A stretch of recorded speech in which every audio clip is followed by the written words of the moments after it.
살아가면서 경험하는 잡다한 모든 것에서 진리를 찾습니다. 함께 모여 떠들다 보면 뭔가 나오겠지요. 하나님 앞에서 떠드는 사람들 떠람대오 시작합니다.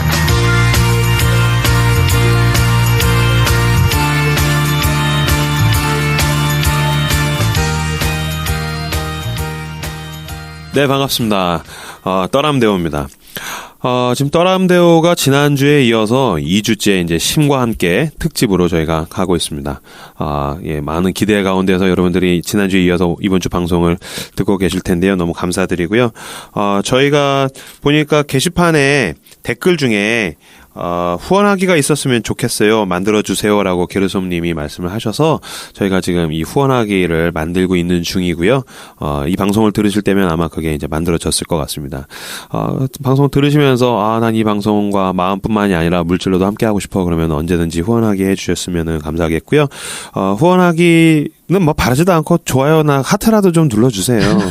듣고만 튀지 말고 뭐 돈 내고 듣는 방송도 아닌데 네. 그러니까 그렇게 해주셨으면 좋겠습니다. 먼저 어쨌든 우리 멤버 소개들 하고 넘어가야죠. 저는 교회 다니는 잘생긴 동네형 임브로입니다. 저는 사대주의자 더 잘생긴 손잡구입니다. 저는 낭만을 사랑하는 낭만 김사부입니다. 안녕하세요, 서과장입니다. 못생긴 것들과 방송하고 있습니다.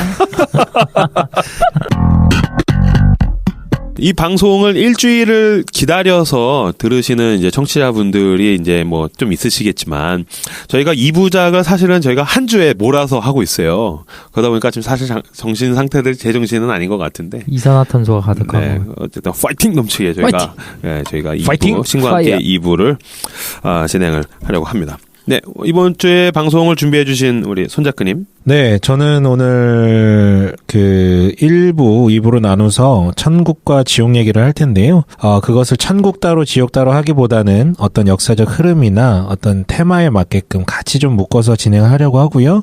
오늘 방송은 처음에는 지금 우리가 갖고 있는 천국관, 흔하게 우리가 접할 수 있는 기독교 안에서 뭐 권사님들이라든가, 권사님 비하는 건 아니지만 그래도 예전부터 갖고 왔던 그런 어떤 일반적인 사후관에 대해서 한번 돌아보고, 두 번째로는 정말 성경이 얘기하는 기독교 사후관의 구도에 대해서 좀 설명드리려고 해요. 이 구도라는 것을 제가 이제 4분할 구도로 좀 정리를 해봤는데 처음 들어보시는 분들 많을 거예요. 근데 이게 청취자분들을 위해서 비주얼로 보여드릴 수 없다 보니까 말로 어떻게 하면 설명을 잘할까 고민하다가 나온 건데, 아무튼 4분할 구도로 좀 설명 드리려고 하고요. 손작가가 만든 제가 구도인가요? 창작했습니다. 모르겠어요. 다른 데도 있을 수도 있는데 제가 참고한 책들에는 없었고 이걸 좀 설명하기 위해서 좀 고민을 했고요. 지구 최초로 우주 최초로 은하계 최초.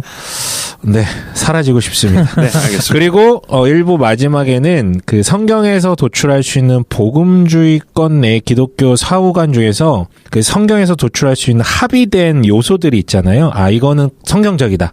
요 부분까지는 우리가 다 동의할 수 있다라는 어떤 그 몇 가지 요소들을 좀 언급하고 넘어가려고 합니다. 그리고 2부에서는 그 역사별로 유대교에서부터 구약을 이제 텍스트로 한 유대교에서부터 현대에 이르기까지 이 기독교 사후관이 특정 시점에 딱 정해져가지고 지금까지 쫙 온 게 아니에요. 그 시대별로 그 시대에 대두되는 어떤 이슈들에 대한 대응, 그리고 그 시대에 사람들이 갖고 있었던 그 생각들에 대한 교회의 답변, 이런 것들이 섞이다 보니까 시대별로 조금씩 변동이 있어요. 뭐 특별히 이 가운데는 가톨릭과 개신교의 차이점도 두드러질 것 같고요. 그리고 현대에서 이 사후관에 대해서 굉장히 좀 시니컬하게, 특별히 우리가 약간 자유주의 신학이다라고 불리는 곳에서 좀 많이 까거든요. 근데 이제 타당한 부분이 분명히 있어요. 그래서 그런 부분들까지 해가지고 기독교 역사관에 따른 사후관 변동에 대해서 다루고요. 마지막으로는 그럼에도 불구하고 우리가 좀 합의하고 현대적으로 건강하게 바라볼 수 있는 천국과 지옥의 관점에 대해서 좀 함께 마무리로 다루고 정리를 좀 끝내려고 합니다. 네. 저는 이게 굉장히 중요하다고 생각하는 게, 저희가 신과 함께를 처음에 기획을 하면서도 그랬지만 이제 영화 신과 함께는 사후 세계관이 있잖아요. 네.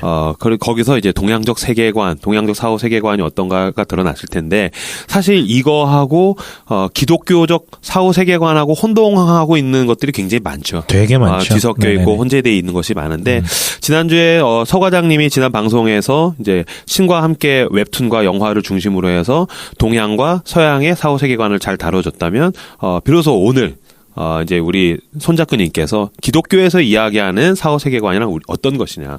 우리가 이제 예수 믿으면 천국 가고 안 믿으면 지옥 간다라 그랬을 때 우리가 믿는 천국과 지옥이랑 어떤 것인가에 대해서 오늘 방송을 통해서 우리 청취자분들이 잘 정리를 하실 수 있는 시간이 되시기를 바라고 또 특히 지구 최초로 4분할 구도 우주 최초. 우주라고 해주세요. 네, 그 은하계 어떤 최초. 신학자도 범접할 수 없었던 그 사건입니다. 제가 열었습니다. 우리 그쵸 지릭하고 우리 손 작가께서 열으셨기 때문에 기대감으로 혹시 어디서 들은 것 같은 느낌이 든다면 그냥 본인만 알고 넘어가 주세요. 비밀스럽게 네. 부끄러우니까. 네. 천국과 지옥이라는 메시지가 가능하기 위한 첫 번째 조건이 있어요. 인간에게 있어서 가장 확실한 가능성이 뭐죠? 죽는다라는 것이죠. 죽음이 있기 때문에 사실 사후세계가 존재하는 거거든요. 죽음이라는 게 전제되지 않으면 사후세계는 굳이 우리가 논의할 이유가 없는 것 같아요. 그렇다면 여기서 이제 처음으로 질문할 수 있는 부분이 과연 타락 이전의 아담도 죽을 운명이었을까? 네. 왜냐하면 우리가 평소에 이해하는 바로는 죄로 인해 죽음이 들어왔고 이게 예수님께서 그 대속의 의미 가운데 죽음을 이기셨다라는 부분이 포함되는 거잖아요. 그러다 보니까 가끔 묻는 질문들이 있어요. 저도 예전에 궁금했었고 타락 이전의 아담도 과연 그때는 아직 죄가 없었을 때였는데 하나님의 형상 그대로 있었던 때였는데 죽을 운명이었을까? 그러니까 선악과를 안 먹었으면은 그쵸. 과연 죽었을 거냐, 과연 죽었을 거냐, 안 죽었을 거냐. 예. 보통은 안 죽었을 거라고 얘기하지 않아요? 나도 그렇게 생각하는데. 그래요? 보통은. 그렇게 알고 계세요? 네. 아, 그러시구나. 그럼 이거 똥멍청이들 아니네. 다 알고 계신데. 아유, 멍청한 거 하기로 했잖아요, 우리. 근데 이건 너무 쉬워요? 아, 그래요? 나 이 정도는 내가 멍청이네. 우리를 뭘로 보고 지금 이 멍청아. 죄송합니다. 갑자기 여러분 아까 졸렸잖아요. 네, 갑자기 눈이 반짝반짝하다 이거 근데 욕을 죽는다고 하는데. 생각하는 게 더 이상한 거 아니에요? 아, 그래요? 네. 그래요. 그렇구나. 아니, 난 누구한테 들어가지고 죽는 거 아니에요라고 이제 물어보시고. 그분은 왜 죽는다 그래요? 기억은 안 나요, 정확하게. 아무튼 저한테 물어봤었는데. 근데 그거를 이제 회의감을 가지고 생각하는 사람들이 있는 건 알아요. 아니 근데 전제가 있잖아요. 네. 죄로 파괴된 건 사람만이 아니라 이 그 자연계도 네네. 파괴가 됐고 죄로 오염이 됐기 때문에 그 영향을 받아서 노화도 오고 뭐 이렇다고 이제 설명을 하잖아요. 이 부분에 대해서 질문을 던지시는 분들이 있어서 그냥 던질 수 있지 질문. 근데 나도 지금 얘기하면서 처음 생각이 든 게 그럼 만약에 죄가 안 들어와서 아담과 하와도 안 죽고 그 에덴 동산에 있는 동물들도 안 죽어. 근데 어쨌든 번식은 할 거 아니야. 그렇죠. 그럼 막 무한적으로 늘어나겠네. 난 이 생각이 막. 그러니까 그것 때문에 영원히 사는 게 무슨 의미가 있냐. 그래서 그 바글바글한 그 생명체들이 그렇게 밀집해 있는 게 의미가 있냐 이렇게 이야기하는 사람들이 있죠. 근데 그때는 이제 하나님의 그런 통치 같은 것들이 지금이랑 상상할 수 없을 만큼 또 온전했고 자원 같은 것도 뭐 고갈이 없었을 거고. 세 분 말씀하신 것처럼 타락 이전의 아담은 죽을 운명이 아니었다라고 분명히 얘기를 합니다. 죽음은 타락으로 인한 죄로 인해 인간 세상에 들어온 것이고 원래 하나님이 만드셨던 세상과는 이질적인 존재다라고 얘기를 하고 있죠. 이게 사실은 그 현재 현상이나 그리고 과학과 충돌되는 지점일 수 있는데 이게 이제 천국과 지옥 얘기하면서 계속해서 언급할 얘기지만 중요한 점과 언급하는 점이 조금 상이할 수 있다라는 거. 우리가 관심 있는 점과 성경이 관심 있는 점이 좀 많이 다를 수 있다라는 점을 우리가 좀 기억했으면 좋겠어요. 우리는 우리가 관심 있는 점을 꼭 답변을 얻으려고 그러잖아요. 명확한 뭐 A는 뭐 몇이다 뭐 이런 답변을 얻으려고 하는 그 관심으로부터 사실은 많이 성경적인 이해가 어그러진다라는 게 이 천국과 지옥의 기본적인 이해인 것 같아요. 자꾸 성경에서 없는 얘기인데 상상을 해서 근데 상상하다가 안 되면 빌려오는 거죠. 내가 익숙한 문화 혹은 옆 동네에서 좀 신박한 여기 괜찮은데 그런 거 이제 수입해다가 짬뽕 했는데 그게 한 100년 지나면 정설이 돼버리는 거예요. 자, 그렇다면 천국과 지옥이라는 메시지가 가능하기 위한 첫 번째 조건이 죽음이었다면 두 번째 조건은 뭘까요? 모를 수 있는데 죄송합니다. 나 혼자 나 지금 모르는 척 할게요. 나 혼자 북치고 장구 치는데 뭘까?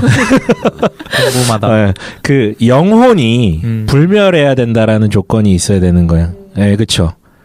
천국과 지옥이 가능하려면 죽음이 반드시 있어야 되는데 죽고 영혼이 사라지면 끝이잖아요. 근데 이제 영혼이 불멸한데 죽음이라는 게 있을 때 그때 이제 그 사후 세계에 대해서 고민할 수밖에 없다라는 것이죠. 그 성경에 인간 영혼의 불멸성에 관한 명시적인 그런 명제적인 언급은 존재하지 않는다라는 걸 좀 기억해 주셨으면 좋겠고요. 근데 우리가 여기서 좀 다뤄봐야 되는 게 보통 우리 이제 교회 다니시는 분들이 천국 하면 혹은 지옥 하면 그리는 이미지들이 좀 있잖아요. 네. 뭐 예를 들면 뭐가 있을까요? 우선 천국은 기본적으로 성가대 가운 하얀색을 입고 다니고 과일이 많아. 아, 과일이 많아야 되고. 생명수 강가에서 기타 그쵸. 치고 있고. 하프. 하프. 기타라뇨. 네, 하프를 쳐야죠. 금길 뭐 네, 이런 거. 금길. 그리고 제일 많이 하는 오해는 이제 간다. 간다. 그러니까 네. 죽으면은 뭐 천국이 어디 있어요? 그러니까 둘 중에 어디는 간다. 뭐 간 사람만 알겠지만은 갔다 온 사람도 없지만. 천국의 위치는 어딜까요? 근데 갔다 온 사람도 종종 있잖아요. 갔다 온 사람? 네. 천국을 하늘이라고 많이 그렇죠. 보통 하늘이라고 얘기를 하죠. 그러니까 여기 그런 답변에서부터 이미 그 장소적인 그리고 방금 얘기하신 부분들 다 뭐 의복이라든가 그 길이라든가 이런 부분이 다 이제 장소적인 부분에 대한 언급 같은데 그러면 지옥은요? 지옥하면 떠오르는 이미지 보통 우리 한국교회 사람들이 갖고 있는 불지옥. 그렇죠. 그리고 이제 불못 지난 방송에서 서과장 때 얘기했지만 이제 지하잖아요. 땅 지하죠. 밑의 세계, 그렇죠, 그렇죠. 어둠의 세계. 네네네.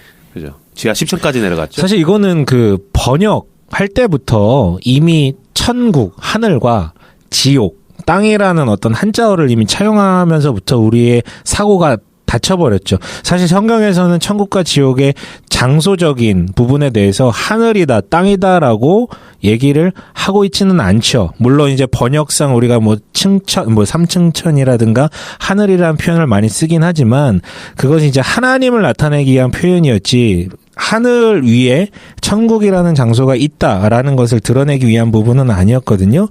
근데 이제 그 우리가 일반적으로 갖고 있는 한국교회 성도들이 갖고 있는 천국과 지옥에 대한 이미지는 뭐 보석이 빛나고 황금빛이 나고 또 아까 뭐 그 개털모자 얘기도 했고 불지옥 얘기했고 어떻게 보면 그 복음이라는 우리가 믿는 기독교 신앙인 복음이라는 개념과 굉장히 상반되는 상급론이에요. 근데 상급도 영적인 상급이 아니라 사실상 물질적인 상급이죠. 예, 물질적인 상급이죠. 그러니까 되게 재밌는 게 이게 우리가 일반적인 기독교 신앙을 갖고 있었던 분들이 성과 속을 더럽게 잘 나누거든요. 교회와 세상, 뭐 천국과 뭐 이렇게 되게 성속을 잘 나누는데 그러면서 정작 천국은 굉장히 유물론적으로 지극히 세속적인 것들로 가득한 물질적인 곳으로 가득한 그런 장소적 개념만 강한 곳으로 떠올린다라는 게 이게 지금 뭔가 핀트가 안 맞는 거예요. 뭔가 지금 다 어그러진 상태로 우리가 떠올린다라는 것이죠. 그래서 이게 그 우리의 기독교적 사고관이 너무 빈약하고 단순함을 가장 명확하게 보여주는 게 천국 하면 뭐가 생각나 할 때 사실은 기독교인에게 있어서 천국 하면 생각나야 되는 건 하나님이 생각나야 되는 거거든요. 예, 뒤에서도 다시 한번 얘기를 하겠지만 기독교에서 가리키는 천국 개념은 하나님이 계신 곳이에요. 그게 실제 장소적 개념일 수도 있고 뭔가 좀 몽환적인 공간일 수도 있겠지만 중요한 건 그게 아니라 하나님이라는 거죠. 심지어 더 나아가면 죽음 전, 죽음 후로 우리는 가르기 쉽지만 그 기독교 성경에서 얘기하는 천국관이라는 것은 죽음조차도 관계가 없는 거예요. 그러니까 하나님이 계신 곳이 하나님 나라이자 천국이라는 곳이죠. 예. 그러니까 이런 면에서 우리가 좀 잘 돌아봤으면 좋겠어요. 우리의 기독교적 사고관이 너무 빈약해요. 그래서 되게 재밌는 게 우리가 그 사도신경 있잖아요. 매 예배 때마다 사실 외우고 심지어 사도신경 안 외워도 사실 상관이 없는데 사도신경 안 외우는 교회 가면 뭔가 좀 깨름직하고 이상하게 생각하시는 분들 되게 많거든요. 이단들이 사도신경 안 외운다. 그렇죠. 맞죠. 이상한 어떤 그런 것들이 사실 사도신경 외워도 되고 니케아 신경 외워도 되고 사실 그런 거 안 외워도 돼요. 네. 예. 근데 사도신경이 그렇게 외우고 사실 그거 갑자기 해보라 그러면 또 우리 잘 못하잖아요. 또 처음부터 하지 않으면 잘 못하는데 사도신경에 명확하게 기록되어 있는 구절 중에 하나가 몸의 부활과라는 구절이 있어요. 근데 생각보다 많은 그리스도인들이 몸의 부활에 대해서 전혀 생각을 못해요. 그냥 호로록 영혼만 영혼만 호로록 간다. 라는 어떤 개념을 많이 갖고 있죠. 그러고 보니까 네. 죽어서 가는 천국은 영혼이 가는데 그 영혼이 가는 천국에는 물질적인 것만 가는. 그러니까 이게 정말 언밸런스한 거예요. 이게 되게 언밸런스해요. 네. 아니, 나는 천국에 대한 상상을 종종 하는데 네. 나는 사실 그 하얀색 성가대 가운을 입고 가는 천국은 가고 싶지가 않은 거야. 가서 하프만 켜고 이게 뭐가 재밌나. 그래서 내가 이제 상상했던 천국은 페라리를 타고 가서 나무로 된 오두막집에서 하루 종일 플레이스테이션을 하는 거. 뭐 이런 정도로 혼자. 고향 스타필드. 그죠. 고향 스타필드. 고향 스타필드에서 내가 또 다 갖고 이런 생각을 했는데, 영혼이 가는 천국이 물질적으로만 가득한 세상이라는 건 굉장히 모순적이구나. 그러니까 우리가 생각하는 천국은요, 파라다이스예요. 사람마다 다르겠지만 대부분 파라다이스를 떠올리고, 파라다이스 하면 어디 저기 몰디브 이런데 어떤 따뜻한 햇살과 모히또에 하는 그런데 언젠가 한 성도분이 물어보시더라고요. 천국이 어떤 곳이에요? 그러면서 이제 말씀을 해주시는 게 대부분 그 파라다이스 이미지였어요. 그러면서 덧붙이시는 말이, 근데 거기서 살면 되게 지루할 것 같은데요? 본인이 굉장히 핵심적인 어떤 질문을 이어서 이제 얘기를 한 것이죠. 그리고 되게 재밌는 게 어떤 목사님도 얘기해 주신 건데요. 설교 시간에 우리 모두 천국 가시기 바랍니다 하면 이제 아멘 하죠. 근데 지금 당장 천국 가시기 바랍니다 하면 아무도 대답을 하지 않는다라는 거예요. 그래서 이게 정확한 통계인지는 모르겠는데 예수 믿는 비율이 가장 낮은 직업군 퀴즈. 장의사 비슷해요. 의사? 그쪽인가 보다. 의사예요? 의사래요.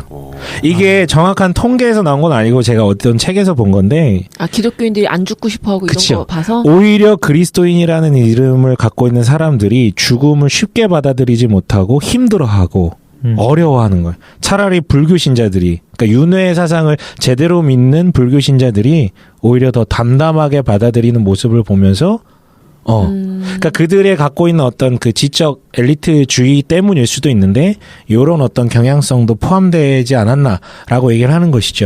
그래서 우리는 단지 개인의 죽음 전후로 나누는데 되게 익숙해요. 근데 성경적 의미의 중요도로 볼 때 이제 사분할에 대해서 좀 설명을 하고 싶은데요. 십자 모양을 이렇게 딱 긋고 좌상단, 뭐 우상단, 좌하단, 우하단으로 이렇게 해서 1, 2, 3, 4 이렇게 나누시면 좋겠는데 좌상단이 1번이죠. 개인이 죽기 전에, 그런데 예수님도 오시기 전에, 재림 전에, 이게 1번이고 2번은 우상단은 이제 개인이 죽은 후에, 근데 아직 예수님이 오시기 전이에요. 이게 우리가 되게 관심 있어 하는 부분이, 내가 지금 당장 죽었을 때 어디 갈 것인가. 1번은 아까 우리가 지금 사는 현실, 지금 딱 지금, 현실. 그리고 3번은 뭐냐면 좌하단, 개인이 죽기 전에, 근데 예수님이 재림 후에, 요 가능성도 있어요. 짧긴 하지만. 그리고 4번이 뭐냐면 개인도 죽고 예수님도 재림한 후예요. 근데 성경은 3, 4번에 포커스가 맞춰져 있다라는 것이죠. 우리의 관심은 2번이고 우리가 살고 있는 현실은 1번인데. 자, 지금 듣는 분들을 위해서 정리를 해주자면, 인간이 맞이할 수 있는 끝이라는 게 개인적이냐 아니면은 이제 세상에 대한 것이냐 해서 두 가지 종류가 있잖아요. 개인의 죽음이 있고, 그 다음 요한계시록에서 오는 세상의 종말이 있는데, 이 두 가지를 가지고서 지금 손작가님께서 4가지 경우의 수로 이야기를 하셨어요.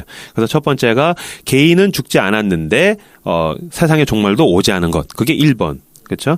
그다음에 2번이 개인은 죽은 후인데 그다음에 세상의 종말은 아직 오지 않은 것. 그것이 2번. 그다음에 3번이 개인이 죽기 전인데 나는 안 죽었는데 오히려 세상의 종말은 온 다음. 그게 이제 3번. 그다음에 개인이 죽었는데 세상의 종말도 왔다. 이것이 4번. 근데 성경은 개인의 죽음보다는 세상의 종말에다가 포커스를 많이 맞추고 있고 오히려 우리들은 세상의 종말이 오느냐 마느냐를 떠나서 1번과 2번. 개인의 죽음이 왔느냐 오지 않았느냐. 우리는 거기에 관심이 많다는 그쵸. 거죠. 네. 네네. 진행해 주시죠. 네, 성경이 명확히 그리는 것은 2번이 아니라 3번과 4번이라는 부분을 다시 한번 기억하셨으면 좋겠고요. 초기 기독교는 3, 4번에만 관심이 있었어요. 왜냐하면 내가 죽기 전에 예수님이 다시 오실 것이다라고 기대하고 있었었거든요. 그치. 그 당시 사람들은 곧 오실 것이다. 실제로 그랬다. 네, 실제로 그랬어요. 네, 그러니까 예수님의 재림 임박에 대한 기대감이 있었고 두 번째로는 교회에 대한 박해가 맞물리다 보니까 빨리 그 말씀하신 예언된 그 세상이 오기를 고대하고 있었던 것이 초대 기독교에서는. 그런데 문제가 터지죠. 안 오셔. 안 와. 이 양반이 안 오네. 예, 이게 너무 힘든 거예요. 그러다 보니까 뭐예요? 문제가 터졌죠. 그러면 거기에 대해서 뭘 해야 됩니까, 이제? 교리를 만들어야 돼요. 그렇죠. 설명을 해줘야 되잖아요. 이게 왜 그렇게 됐는지 복음적인 설명이 필요하게 되는데 온갖 당시에 있었던 미신은 언제든지 있었거든요. 미신은 언제든지 있었던 그런 미신과 이방 종교와 그리고 한 부족들이 갖고 있는 민족 종교들의 신화와 어느 정도 좀 결탁을 한 것 같아요. 그런데 다시 한번 성경 그리고 하나님 입장에서 생각해 보면요. 하나님 입장에서는 사실은 영원하신 분이잖아요.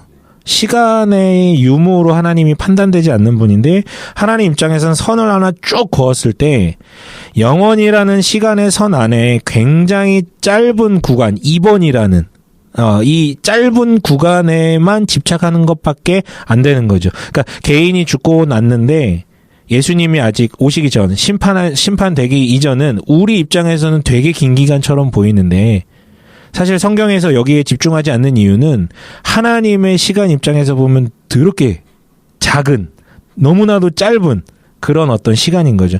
그러니까 마치 휴게소 같은 느낌일까요? 우리의 목적지는 4번이다라고 성경에서 계속 얘기를 하고 있고 거의 새하늘과 새 땅. 네, 그래서 4번에 대해서 계속 얘기를 하는데 사람들은 2번 휴게소 잠깐 그 머무르는 그 하나님 입장에서는 별로 관심도 안 가져지는 그런 그 휴게소만 상상하는 거예요. 자기 머릿속에서 계속 고민하면서. 이게 굉장히 웃기다라는 것이죠.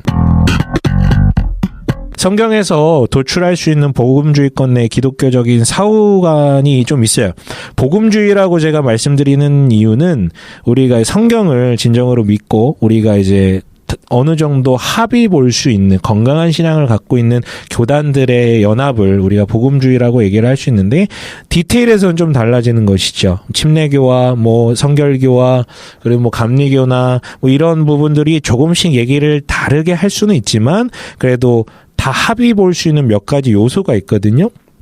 이제 특별히 이제 제가 좀 교재로 뽑아온 내용은 이제 기독교 조직신학개론이라고 다니엘 밀리오리라는 신학자가 쓴 책이 있어요. 세물결 플러스에서 나온 책인데 제가 이 책을 되게 좋아해요. 왜냐하면 고전적인 교리서랑은 조금 다르게 여기 이제 소제목이 이렇게 붙어 있거든요. 이해를 추구하는 신앙. 이게 제목부터가 저는 되게 마음에 드는데 여기에서 이제 그 기독교적 사후관에 있어서 앞으로 있을 4가지 사건에 대해서 합의된 내용들에 대해서 이제 얘기를 언급을 해요. 첫 번째는 재림이라는 것이죠. 재림의 정의는 뭐냐면 2000년 전에 오셨던 그 예수님이 다른 분이 아니라 그때 그 예수님이 약속하셨던 그 말씀대로 다시 오시는 사건이 재림이에요. 그때 그분이어야 돼요. 딴 분 오면 안, A 다시면 안, 그러니까 예수 A 뭐 이렇게 뭐야. 뭐 과천에 있는 분. 그런 분 오시면 안 되고 꼭 그분이어야 돼요. 분당에 있는 아줌마 말고. 안 돼. 계룡산에 한 100분 계신다 그러는데 그런 분 안 돼요. 근데 이 재림 예수께서 다시 오시기 전에 일어날 사건들의 신약에서 이제 곳곳마다 좀 언급을 하고 있는데 5가지가 있어요. 우선 이방인들을 부르신다라는 거예요. 주님께서 다시 오시기 전에 복음이 모든 나라에 전파됩니다. 근데 여기서 이제 나라나 민족이라는 단어를 현재 기준에서 뭐 한 대한민국, 뭐 한민족 이렇게 이제 지금 2018년의 기준으로 그 민족과 나라를 해석하시면 안 되겠지만 어쨌든 이제 복음이 모든 곳에 전파된다라는 것이죠. 예. 그리고 두 번째는 이스라엘이라는 내가 전체가 회심하게 된다라는 것이에요. 이게 좀 논쟁 사안인데, 이게 세대주의자들이라고 불리는 사람들이 있어요. 이 사람들은 이제 뭐 백투더 예루살렘을 좀 부르짖는 그런 사람이에요. 왜냐면 여기에 근거해서 그러는 거거든요. 예루살렘까지 가서 이스라엘 유대인들이 회심해야 이 땅에 재림이, 예수께서 다시 오실 수 있다. 그 조건을 우리가 만들어야 된다라고 하시는 분들인데, 이거는 이제 우리가 좀 건강한 복음주의권 내에서는 이제 이 이스라엘을 어떤 혈통적 이스라엘이라고 해석하지는 않고 참 이스라엘, 그러니까 좀 믿음으로 고백하는 그런 이제 참 이스라엘이라는 해석을 갖고 있습니다. 그리고 세 번째가 이제 대배교와 환란이라는 조건이 있어야 되고요. 네 번째는 적그리스도. 이게 또 굉장히 또 솔깃한 표현이죠. 적그리스도가 나타난다라는 거예요. 적그리스도에 관해서는 다양한 의견들이 있어요. 명확한 실체는 없죠. 그런데 이제 요한계시록 13장, 이 요한계시록이 되게 무시무시한 사실. 근데 요한계시록에 대해서 오해하시는 분들이 되게 많은데, 요한계시록은요, 잘 이게 공포 이미지로 많이 윤색이 돼가지고 사람들이 좀 두려워하거든요. 우리 또 어렸을 때 봤던 오멘. 666. 맞박 깠더니 막 여기 666 써있고, 예. 막 그 우박 떨어지는 건 이제 장면 아직도 생각이 나는데, 근데 이제 사실은 요한계시록은 잘 읽어보면 사실 승리거든요. 그게 나 제일 중요하다고 생각해요. 네, 그게 중요해요. 그게 포인트. 그러니까 악이 중간에 막 지랄 하는데 이거 결국 다 때려 부수고 승리를 이룰 것이다라는 게 메시지인데, 이제 중간에 막 이상한 상징과 막 짐승과 음료 막 이런 데만 이제 우리가 집중하다 보니까 무섭게 여기는 것 같은데 그런 게 아니에요. 결국엔 그렇죠. 승리하게 될 것이다가 예수를 따르는 자들이. 예. 그렇죠. 그래서 계시록 13장 17절에 18절 보면 이게 되게 유명한 구절이죠. 한번 제가 읽어드리면, 누구든지 이 표를 가진 자 외에는 매매를 못하게 하니 이 표는 곧 짐승의 이름이나 그 이름의 수라. 지혜가 여기 있으니 총명한 자는 그 짐승의 수를 세어보라. 그것은 사람의 수니 그의 수는 666이니라. 이 666. 그래서 666이 이렇게 비화가 많잖아요. 네. 지금 사실 이 얘기 했던 사람들 되게 웃을걸. 바코드가 666이라고. 그쵸. 바코드 쓰면 큰일 난다고. 네. 그럼 그 사람들 마트 안 가냐고. 그렇죠. 그렇잖아요. 한 20년 전에 돌았던 썰이죠. 뭐 혹시 아시는 거 있으세요? 이런 거 관련해서 666 뭐. 바코드가 제일 유명하고, 저 신학대학교 교수님은 이거 이제 막 요한계시록이랑 뭐 이렇게 주의하면서 뭐 이거를 이렇게 했을 때 이게 뭐 히브리어로 이렇게 해가지고 이 수가 맞는데 한 10년 후쯤에 유럽을 통합하는 유럽 통합 대통령이 등장할 건데 그 사람의 이름을 이제 뭐 히브리어나 헬라어로 바꿔가지고 하면 이거랑 똑같은 게 나올 거라고. 옛날에 바이블 코드라고. 바이블 코드라고 기억나세요? 관심 없게 봤어. 히브리어였던 것 같은데 히브리어나 헬라어를 이렇게 배열을 해요. 그럼 숫자가 막 드러나, 이렇게 막 매지가이처럼. 그걸 가지고 이게 예언된 어떤 그거다 해가지고 선풍적인 인기를. 그러니까 우리는 그 음모론에 되게 열광을 해요. 그치. 사실은 엄청 열광을 해요. 그리고 네. 뭐 지금이 없는데 예전에는 이런 전단지 돌리시는 분들 보면은 항상 거기에 보면 그 막 좀 이단스러운 그림 있잖아요. 되게 막 뭔가 좀 올드한 그림체면서 되게 색채도 이상한 거. 그러니까 그 마치 북한에서 날아온 네, 찌라시에 맞아. 있는 그림. 삐라. 같은. 네. 그거 항상 뭐 이렇게 여호와의 바코드를 증인 같은 여기 이렇게 손목에다 이렇게 받아가지고 이게 이제 만국, 꼭 항상 만국이라 그래요. 만국 공용화폐 돼가지고 이걸 뭐 받으면 짐승의 표를 받는 사람이라고. 이게 아니면 나중에 이제 거래를 못하게 됐는데, 그거 모든 거래를 중지하고 이제 예수님만 믿고 따라가던가 아니면은 타협해가지고 맛있는 거 처먹고 그렇게 잘 먹고 잘 살던가. 여러분 네. 바코드 안 쓰면 난리 납니다 지금. 네. 근데 바코드에서 또 업그레이드돼서 요 한 2-3년 전에 뭐 또 있지 않아요? 베리칩. 그러니까 그거는요, 이게 돌고 도는 거예요 계속. 똑같은 거를 돌고 도는 겁니다. 요새는 비트코인 아니에요? 비트코인은 좀 다르죠. 비트코인은 가자. 네. 건강한 해석은 1단계로는 이제 초대교회 때는 로마의 어떤 황제, 특히 네로가 기독교를 되게 박해했는데 이걸 대놓고 쓸 수 없으니까 약간 묵시록의 형식을 빌려가지고 상징적 의미로 네로에 해당되는 히브리어 철자가 정확히 6이래요. 네, 정확하게 어떻게 구현되는지 제가 정확하게는 모르겠는데, 아무튼 네로에 해당하는 히브리어 철자가 666이라고 해석했던 게 한때 메이저 해석이었어요. 근데 종교개혁 당시에는 이제 이 666의 표를 이제 가톨릭으로 해석을 했죠. 적그리스도다. 그리고 지금은 이게 조금 건강한 해석 같은데 요한계시록의 권위자라고 불리는 그레고리 빌이라는 박사가 666은 완전한 숫자인 777에 하나씩 감한 숫자. 그러니까 완벽함에 이르지 못해서 억울한 그 어떤 가장 완벽한 불완전함이라 그럴까요? 그것을 상징하는 의미다라고 좀 해석을 하고 이게 조금 신빙성이 많은 것 같아요. 네로라 해석하는 부분도 어느 정도 신빙성은 있지만 즉 이제 적그리스도라는 용어는 뭔가 어떤 괴물 같은 사탄 같은 존재를 상상할 수도 있다라고 생각을 하지만 그 모든 사악함의 화신이 될 자로서 많든 적든 세상에 늘 존재하고 있는 악한 영이자 모형으로서의 종말론적 인물이다라고 조금 이렇게 좀 정의를 내려요. 그리고 재림에 앞서서 있을 징표 중에 마지막 5번째 징표는 이제 표적과 기사들이 있다라는 것이죠. 처처에서 전쟁과 전쟁의 소문이 있고 기근과 지진이 있을 것. 이거 우리 종말과 관련된 영화들 보면 꼭 나오는 내용들이잖아요. 그리고 많은 사람들을 미혹할 거짓 선지자가 올 것이고 하늘의 권능이 흔들릴 때 해와 달과 별들을 포함하여 하늘에 무서운 징조가 있을 것이다라고 이제 얘기를 해요. 아무튼 이 5가지가 예수님께서 재림하시기 이전에 있을 5가지 이제 요소들이라고 그러는데 그래서 우리가 한번 좀 웃고 지나갈 만한 질문인데 그렇다면 예수님 어느 나라에 나타나실 것인가 궁금하지 않으십니까? 어느 나라로 재림하실 것이냐? 네. 당연히 한국이죠. 아니야, 미국이야. 네? 왜 미국이야? 늘 그런 소문은 다 미국에 있던데. 미국으로 오실 것 같아. 트럼프 위에 이렇게 쫙. 서 과장님. 아니 일단은 뭐 간대로 오신다고 해가지고 그 예루살렘 위에에서 감람산 다시 오신다라는 것을 믿음으로 거기 이제 막 무덤들이 다 모여 있잖아요. 거기 3가지 무덤이 있어요. 아 그래요? 나도 갔다 왔어.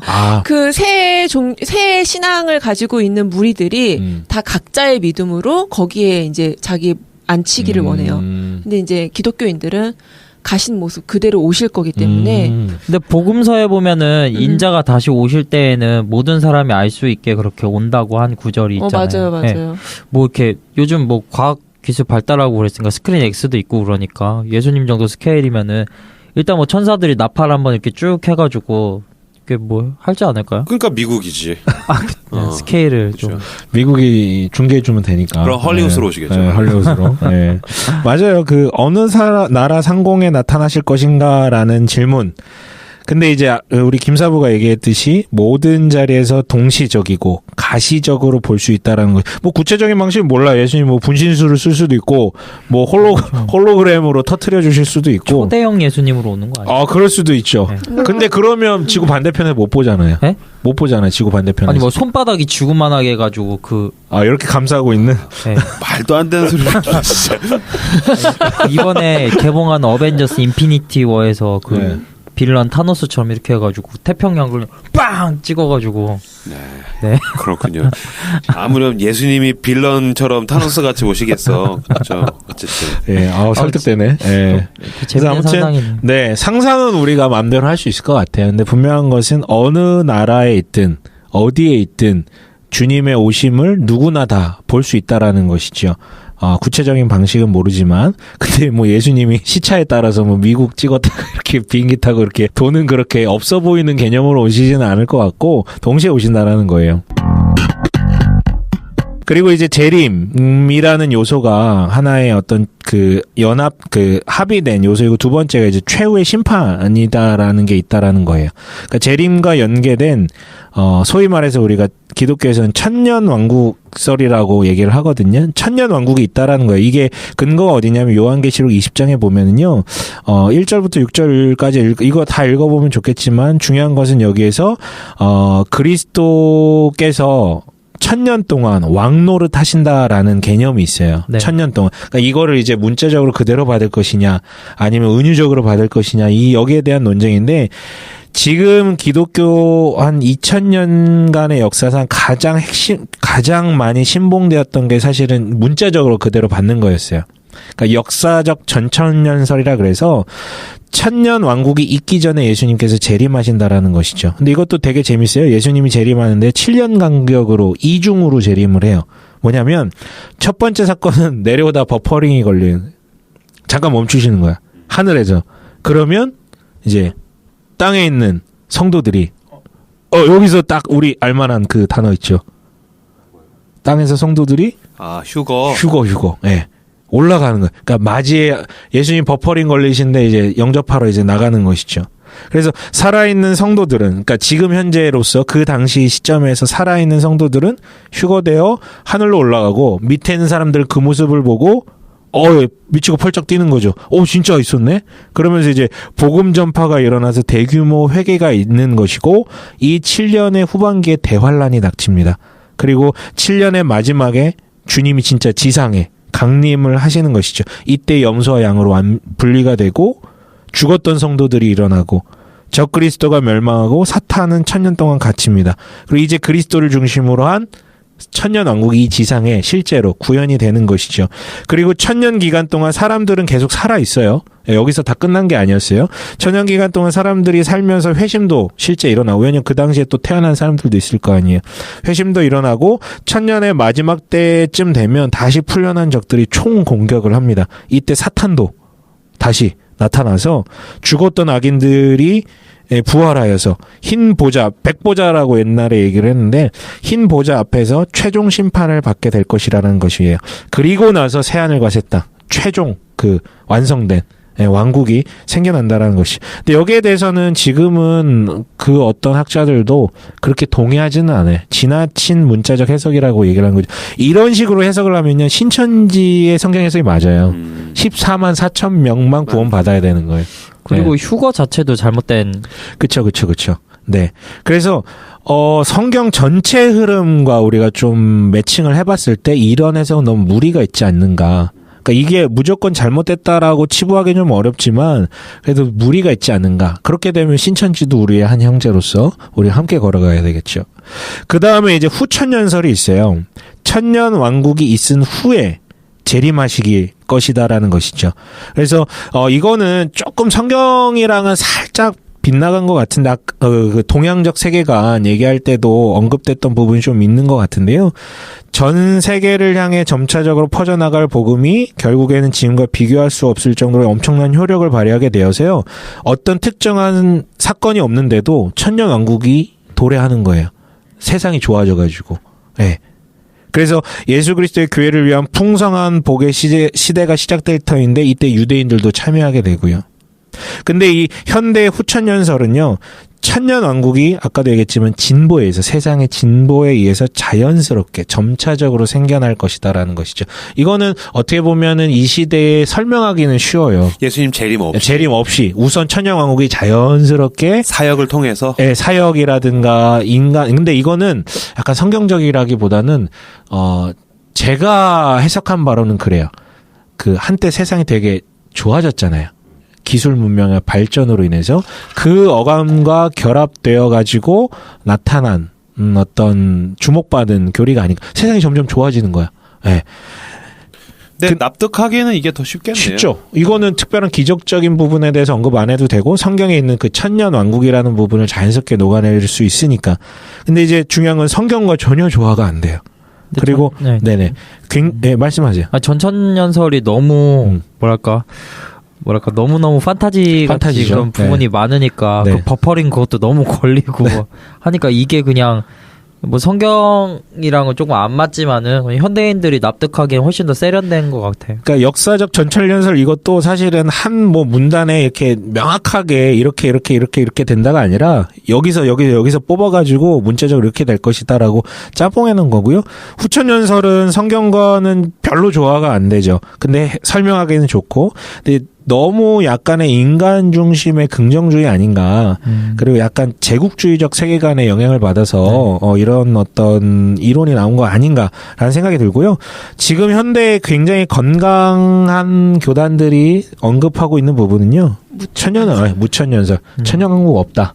그거는 그냥 비유적인 상징적인 어떤 부분이다라고 얘기를 하고 있죠.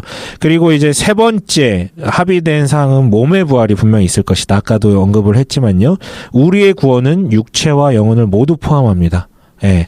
의인과, 그리고 이게 우리가 오해하시는 분들인데 악인도 부활을 합니다. 그래요? 예, 악인도 부활을 하고요. 최종 심판을 다시 받는 거예요. 예, 악인도. 예, 그래서 최종 승리와 최종 심판이 그때 있다라는 것이죠. 그 어간의 내용에 대해서는 맨 처음에 얘기했지만 성경에서 그렇게 깊이 다루지 않는다라는 거. 하지만 나중에 다시 한번 언급을 하겠습니다. 네 번째는 천국과 지옥이 있다. 천국은 영원한 생명, 그리고 지옥은 영원한 죽음인데, 천국의 유래는 아마도 요한계시록 21장에 나온 그 새하늘과 새 땅에 대한 개념에서, 즉 4번 개념에서 나온 것 같은데요. 천국의 개념이 있죠. 근데 아까도 우리가 언급했지만 천국이 파라다이스가 아니다라는 것이에요. 천국의 핵심은 하나님이 계시는 곳이다라는 것이죠. 예. 그가 중심이시고 완전 무결하고 실수 없이 계신 그분의 완전한 통치와 우리가 순종함 가운데 충만한 샬롬 가운데 거하는 곳이에요. 어떤 물질적으로 구현될지 잘 몰라요. 예, 어떤 형태일지도 모르고요. 분명한 것은 천국을 떠올림에 있어서 유일하게 부정할 수 없는 한 가지 조건이 있다면 하나님이 중심된 곳이다라는 부분이, 나머지는 다 창작물이에요, 사실은. 예. 그러니까 네. 지금 이제 손잡교가 강조하는 것은 거기에 파라다이스가 있어서 가는 것이 아니라 거기가 이제 하나님의 집이라는 개념이죠. 그렇죠. 저도 이게 되게 중요하다고 생각해요. 네네. 거기에 좋은 게 있어서 가는 게 아니라 하나님이랑 친한 사람, 그러니까 예수를 믿어서 하나님이랑 친한 사람이 하나님의 집에 가는 거고, 그렇죠. 그분이 워낙 좋은 분이니까 거기에 가면 온갖 좋은 게 다 있지 않겠냐. 뭐 그 정도로 이야기하면 더 쉽게 와닿을 수 있겠죠. 이거를 또 근데 너무 시니컬하게 거기는 물질적인 것에 대해서 완전히 막 그 뭐 좋은 거, 우리가 흔히 얘기하는 좋은 것에 대해서 너무 또 이렇게 없다라고 하는 것도 저는 좀 부정적인 것 같아요. 그 존 메가더 책이었던 것 같은데 네. 천국을 말하단가 그 책에서 이제 하나님이 천국을 실제로 요한계시록을 쓴 요한한테 보여줬다라는 거야. 확실히 실제하는 천국을 보여줬는데 요한이 그거를 받았음에 있어서는 분명히 요한이 가지고 있었던 어떤 문화적인 한계, 그 안에서 서술돼서 나온다라는 거죠. 그렇죠. 그렇죠. 그 하나님의 말씀이지만 요한이라는 한계성을 가지고 서술돼서 나왔기 때문에 당신들은 이 요한계시록을 읽으면서 하나님의 집으로서 거기가 얼마나 좋은 곳일까를 상상을 해보라는 이야기가 이제 나와 있는데, 간단하게 생각하면 요한 시대에 하나님께서 천국을 보여주셨는데 천국에서 사람들이 스마트폰 하고 있어. 2000년 전에. 막 근데 뭐라고 표현할 거야 이거를? 뭐 반짝이고 빛나는 뭔가를, 생명책 같은 걸 손에 들고 있었다. 그랬을 거 아니야. 뭐 그런 거죠. 그런 근데 비유죠. 저는 어쨌든 저도 네. 그 책 봤는데 거기서 제가 인상 깊었었던 거는 왜 그런 거 있잖아요. 천국에 가면 먹지 않아도 배부르다. 그러니까 영혼을 먹지 않는다. 천국에 치킨 있어야 돼요. 싫어. 나 치킨 그러니까 나도 있어야 그게 돼. 너무 싫었는데 존 메가더가 미각을 위해서 먹는다. 그러니까. 배가 죽지 않으려고 먹는 게 아니라 미각을 위해서 먹는다. 우리 정도 하지 않을까요? 근데 우리가 정말로 너무 팍팍하잖아요. 지금 우리 살아가는 세상이. 옛날 분들은 너무 물질적인데 몰입해가지고 천국을 그리다 보니까 오히려 조금 이상하게 가는 경우가 많았고, 이 시대 우리는 천국 상상을 그렇게 안 하는 것 같아. 해도 약간 파라다이스, 몰디브 아니면 정도? 지루해하거나. 지루해하거나. 왜냐하면 우리나라가 그만큼 이제 잘 먹고 잘 살게 된 거지. 그런 것도 있죠. 네. 그러니까 어떻게 보면 나는 현대 그리스도인들이 어떤 면에서는 그 여호와의 증인의 연장선에 있는 게 아닌가. 그냥 믿음이라는 게 여기서 잘 먹고 잘 살고 여기가 파라다이스라고 생각을 사실은 하는 거지. 그러니까 아까 뭐 지금 천국 가겠습니까라고 했을 때 대답 못 한다 그랬지만 지금 죽어서 천국 가고 싶어 하는 사람, 천국에 대한 소망, 어떤 개인적 종말에 대해서는 생각하지 않는 게 대부분의 그리스도인이잖아요. 근데 천국을 좀 이런 식으로 좀 상상해 보는 것은 재밌네요. 재밌고 행복할 것 같아요. 사실 그거에 대한 소망을 전혀 품지 못한다면 그것도 너무 메마른 것 같고. 그럼요. 버티다 갈 거예요? 그건 또 아니잖아요. 네. 이 신과 함께 특집을 통해서 이 청취자분들이 어쨌든 본인의 개인의 종말, 그리고 예수님께서 이 다시 오심에 대한 소망, 그리고 우리가 어쨌든 이 생은 짧잖아요. 그렇죠. 짧게 지나가고 하나님이 예비하신 가장 좋은 곳, 영원한 곳에 가게 되는데 거기가 어떤 곳일까 좀 생각해보고 서로 이야기 나누고 좀 이랬으면 좋겠다는 생각이 그래서 있어요. 중요한 점은 어쨌든 천국에서 핵심은 내가 주체가 아니라 이제 하나님이 계시다라는 그렇죠. 부분인데, 두 번째로 중요한 것은 우리가 뭘 상상하든 내 자유인데 뭘 상상하든 그거보다 훨씬 더 좋은 곳이다. 좋은 곳이다라는 것이죠. 뭘 상상하든. 매트리스 2에 나오는 문구네. 네. 그래서 근데 이제 천국에서의 복을 조금 더 얘기를 해보자면, 하나님이 계신데 이제 우리가 천국 가운데 거한다라는 것은 그리스도 완전한 연합을 한다는 거, 온전한 성화가 이루어져서 그리스도 완벽하게 하나 된다는 것인데, 마치 이제 삼위 하나님이 그 어떤 뭐라 그럴까요? 그 교제함이 완벽하다라고 하잖아요. 이 안에서 온전한 샬롬이 이루어진다고 그러잖아요. 근데 우리는 추정할 수 없어요, 사실은. 근데 추정할 수 없는 그 완벽한 교제함, 이 영혼이 완벽하게 깊은 상태 가운데 영원한 그 상태로 거하게 되고, 삼위 하나님과만 깊은 교제를 하는 게 아니라 다른 사람들과도 완벽한 교제.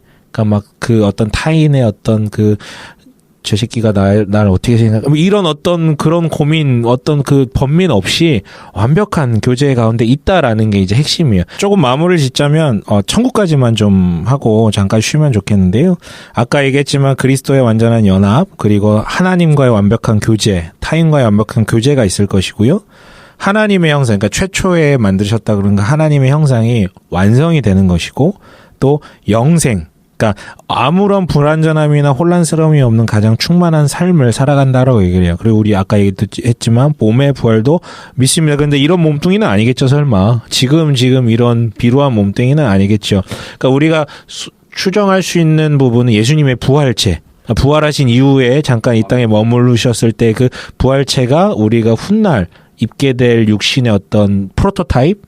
처럼 똑같지는 않겠지만 그렇게 이제 그러니까 공간적인 제한을 좀 뛰어넘을 수 있는 그런 어떤 육체일 것이고 한결도 없고 그렇죠. 그리고 높은 수준의 지적 능력도 분명히 그러니까 우리가 소위 말해 첫사람 아담에 대해서 갖고 있는 능력 중에 하나가 높은 수준의 지적 능력이라고 하는데 타락 이전에 이렇게 띨빵이 아니었다라는 거죠. 우리가 딱 보면 탁탁탁탁 나오는 그러니까 부활체로 내가 부활하게 되면은 브레인은 마크 주커버그인데 얼굴은 장동건이다.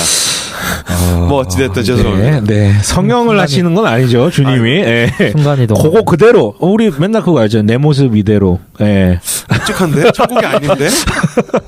있는 모습 그대로.